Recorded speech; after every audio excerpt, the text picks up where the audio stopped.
Colleen Hood. Here's a look at your Manitoba Christian Online weekly update. Hundreds of people from across the country laced up their boots and donned a red scarf this week to raise funds and awareness for the nation's homeless community. That everybody deserves shelter.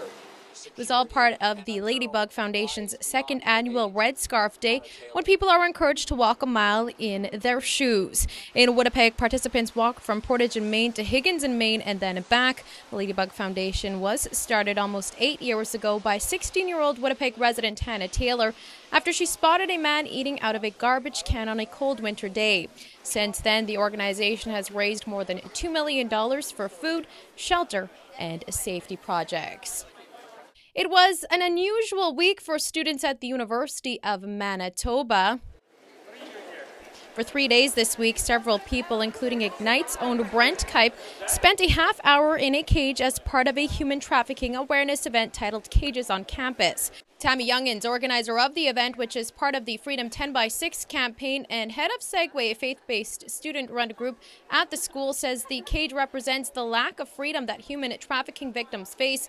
The goal is to raise $10,000 to free 10 victims of human trafficking by June. For more information or to make a donation, visit segway.com. The Salvation Army is thanking Winnipeggers for their generosity.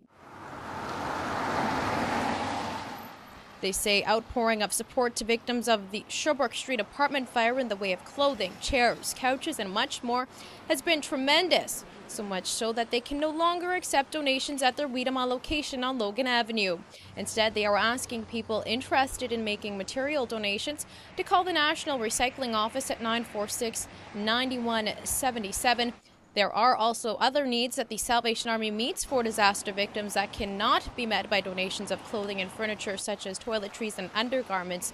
These items cannot be reused and must be purchased. Financial donations can be made by calling 1-800-SAL-ARMY or by visiting salvationarmy.ca. I'm Colleen Hood. That's a look at your Manitoba Christian Online weekly update.